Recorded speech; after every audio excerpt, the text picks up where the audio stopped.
This is how it has to be done. Vlogging while the little monkey sleeps back there. Welcome to this week's video. I thought I would change it up a little bit this week, and I'm going to talk to you a little bit about breastfeeding. When I was pregnant and planning to breastfeed, I watched a lot of videos, read books. That's how I got my information. I have 7 things that I wish I had known as a new breastfeeding mom. I hope that it's helpful for any expecting moms who are watching this and are looking for more information. Breastfeeding is a huge event, and you have to do it during the time of your life when you'll be the most tired. Anyways, I hope you enjoy, and thanks for watching. So the first thing that I want to tell you is that, even though this might sound obvious, breastfeeding is learning a new skill. I knew and heard breastfeeding, just because it's natural, isn't necessarily easy. You've probably heard that too, and you're like, okay, yeah, I get that, it won't be easy. But what they don't really say is that breastfeeding is learning a new skill, and therefore you are forging new neural pathways, both you and your baby. Even though it might be instinctual or natural, the act of doing it for the first time, it is still learning something new. I think of it a lot like the analogy of being taken to the top of a mountain as a new snowboarder. This is a true story, by the way. Landon did do this to me. But you go up to the top of the mountain, you've never snowboarded before, and now you've got to make it down. And you're not doing it alone. You may have a partner, you may have midwives, you may have lactation consultants. They are snowboarding beside you, but they're experts. They can snowboard anything, and they're snowboarding right beside you, and they're telling you what to do, and this trick and that trick, and it's overwhelming. You are brand new, you've never felt it before, your body doesn't know what it's doing, how to make those holds feel not awkward, what the latch is supposed to feel like. It's things that you cannot know from reading until you do it correctly, and you start to learn. That's it. It's a lot like learning something brand new and being at the top of the mountain. And not only this, but you're gonna be doing it on 2 hours of sleep. So you're gonna be at that top of the mountain, and you got to sleep 2 hours that night. So I don't know about you, but when I haven't slept, trying something that is brand new, it's tough. And that to me was a lot like breastfeeding at the beginning. And what I didn't know also is that as I learned all these tips and tricks and I did it over and over and over again, that it was going to become normal, that I would figure it out. And I would say that you should reserve those first 6 weeks with your new baby as that learning time, and be gentle with the fact that you're learning something brand new, making new neural pathways. So I can't speak for everyone, but I know that a lot of people have a negative association with learning, and that comes from a childhood of not being taught how to cope with the frustration that does come with learning. Like, that feeling is normal, but we are taught that it's negative. We shouldn't have that feeling. And when that frustration happens, it's just like, make it go away, instead of being taught the skills to cope with that frustration. And so I know that my relationship with learning new things isn't very good. So when I'm learning those new things and those feelings are coming up, I get frustrated, I get burnt out, it becomes a negative experience. But I definitely encourage you, feel that frustration and acknowledge that it's not a negative thing.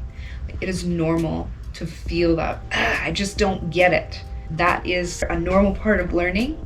And if we were taught that that's a good thing, I honestly think that a lot of people would have a lot less struggles with breastfeeding in those early days with that sleep deprivation, because you have those skills to get through it.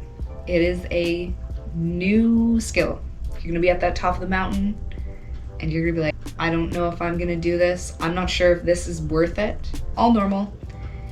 If you can, try to get through those 6 weeks knowing that you are learning something brand new. All right, so number 2 is you can be doing everything absolutely correct and still be having struggles. So when you're new to breastfeeding, you don't really have the confidence to know that you are doing it correctly. You are trying all the things that you think you're supposed to be doing, but you don't always have someone over your shoulder saying, yeah, that's right, fix that, do that. You can be doing literally everything right, and it's still not being effective, and there's something outside of your control. So for me, my baby ended up having a posterior tongue tie when he was first born, and the midwife said that she didn't notice a tongue tie. So we carried on not thinking about that, and I was doing all the latching things, positioning, and when we did our 4-month checkup, he was still barely gaining weight.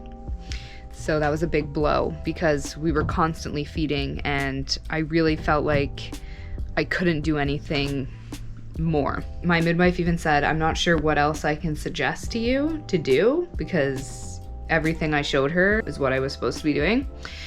So she said, I'm gonna refer you to a lactation consultant. And that's when the lactation consultant came and then discovered that he did have a tongue tie. So that's why we were having issues. We were latching correctly, he was positioned correctly, I was trying to keep him awake, and still no dice. So just know that you actually can be doing everything. That was my experience. For number 3, as you're breastfeeding, it will feel frustrating when it's not really going great, but you don't have someone that you can just look over to and ask.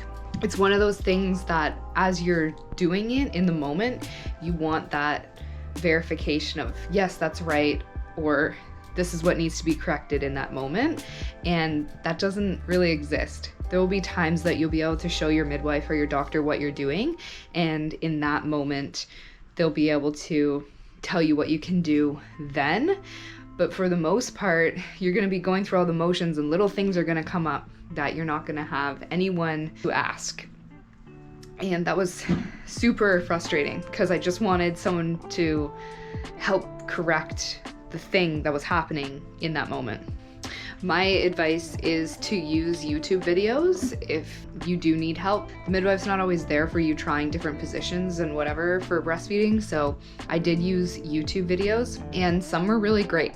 Like, they showed me how to side lie, showed me how to do other holds, and you could just very quickly watch it and do it step by step as they were doing it. I found that really helpful. Number 4 is to focus on quality versus quantity. I thought that you had to feed 10 minutes on each breast, or that's what you're aiming to do. And so when he was on one breast, he would keep falling asleep. I'd keep waking him up. It's like impossible to get him to stay awake and to eat. This was even more frustrating considering for us, he wasn't gaining as much weight as he needed to be. When our lactation consultant came, I actually learned that it's more effective to feed on one side and then switch them to the other. Let them do that until they stop sucking, move them back to the other breasts, and just keep doing that until they won't take it any longer. This was way more effective, and she told me to stop looking at the clock, stop focusing on it being however long it was, and just to focus on how good of a feeding. Even if it was just 5 minutes of him constantly sucking and swallowing, then that would be better than him being on one breast for 10 minutes, falling asleep, not really sucking, not really getting anything. That helped, and it did end up passing by the time. Quality over quantity. Moving on, you do not need to pump. I actually was a little bit confused with the pumping. I talked to my midwife about it before we gave birth, because it seemed like everyone gets a pump. Everyone pumps who breastfeeds. So I asked if we had to and why, wondering if maybe there was a reason that I didn't know. She just said, no, you don't, and it's more for when you want to leave the house and you want to leave the baby with someone. Pumping never really worked out for me. I felt like every time I had excess milk in a bottle and the baby was hungry, well, I would have rather just put him on the breast than give him the bottle. I didn't want my supply to be affected because he wouldn't be taking it from my breast. I didn't pump. I don't pump. I don't really love it. I just breastfeed. I just commit to staying with him. I may later on when he starts to not want to breastfeed as much, but for now I just don't pump. And finally my supply has leveled out. I don't have milk everywhere all the time. I just have what he needs, and that's really comfortable for me. So just know that a pump is not necessary. We did have to get a hand pump right at the beginning because it was taking a little while for my milk to come in. So we used it to pump some colostrum, but besides that, I don't use it, and I do use the Haka for letdown, and surprisingly, it captures like a lot. If you have a Haka like I did, that's what I opted for rather than a breast pump. I didn't know that Haka can cause an oversupply. I was using the Haka pretty much during every feed. First of all, it actually saved my supply when we were having issues with the posterior tongue tie, because the baby was only drinking from my letdown. He wasn't actually able to massage the milk out of my breast because his tongue was so short. So don't overuse it if you are having no supply issues, because what ended up happening is I got an oversupply. My body was like, okay, this woman needs more milk. And then I had like milk everywhere. It was a mess. So you do not need to use the Haka every time. My lactation consultant told me that I could use it maybe once a day in the morning to just help keep the supply up, but definitely not be using it every time. I personally didn't want extra milk. We didn't have a way to store any of the frozen milk as we were moving around. Just be aware of that with the Haka. Number 7 was that when you're in the midst of feeding and learning at the beginning, with all the sleep deprivation that's happening, you will probably wonder why you're doing it and if you should just do formula, because in some ways formula can lighten the load. Breastfeeding is super demanding. Having a baby in general is demanding. There were definitely times where I thought to myself, I'm not sure this is worth the mental load. Next time, if we have another baby, maybe I won't breastfeed, maybe I will formula feed. It is straightened out now. It feels a lot better. It's more comfortable. I understand what I'm doing, and I don't really feel like that anymore. But during that time, it is intense in the learning stages. And if you're struggling, you don't need to keep it to yourself. It's okay that you're struggling and that it's not working and you're frustrated and you don't understand. I kind of just would go through the nights on my own, fumbling through, having issues, but didn't really say anything to my partner. And when he heard me talk to the midwife or lactation consultant, he had no idea that I was having any issues or needed any help. I just figured, I wasn't sure why I would tell him if he can't help or do anything about it, so I just saved it for my midwife. To them, it just looks like you're doing it and everything's fine. But they don't know that the latch isn't perfect. They don't know that your nipples really hurt, or that the baby just fell asleep or fussed through it all. It is okay if you need to use formula to help boost your baby's weight or to clear jaundice. If you are really set on breastfeeding, you can still use formula as a tool to continue with your breastfeeding journey. And at the end of the day, if you decide that it's too much, it's not working, you don't have the support, you're exhausted, and you decide it's too much from the mental load that it carries, then you can stop breastfeeding and you can choose formula, or you can supplement with formula and do breastfeeding when you can. You get to decide. Don't need to feel bad for whatever you need to do to get through that period of time, because it's hard. The only thing I will say is that for me, it did get easier after 6 weeks. 4 weeks in, I did see a lactation consultant. I highly recommend that. If breastfeeding is something you really want, make sure you get the support that you need, because trust me, it's super easy to throw in the towel when you don't have the support. Like, I had all the support and there was moments I still was like, I don't want to do this. So just know you're not alone. Hope some of this was helpful for you. Just some of the things I would have liked to know as a first-time mom. Just had a better understanding of breastfeeding. Didn't have any other plans really. I had 3 little glass bottles and the Haka. Planned on breastfeeding and seeing where it went.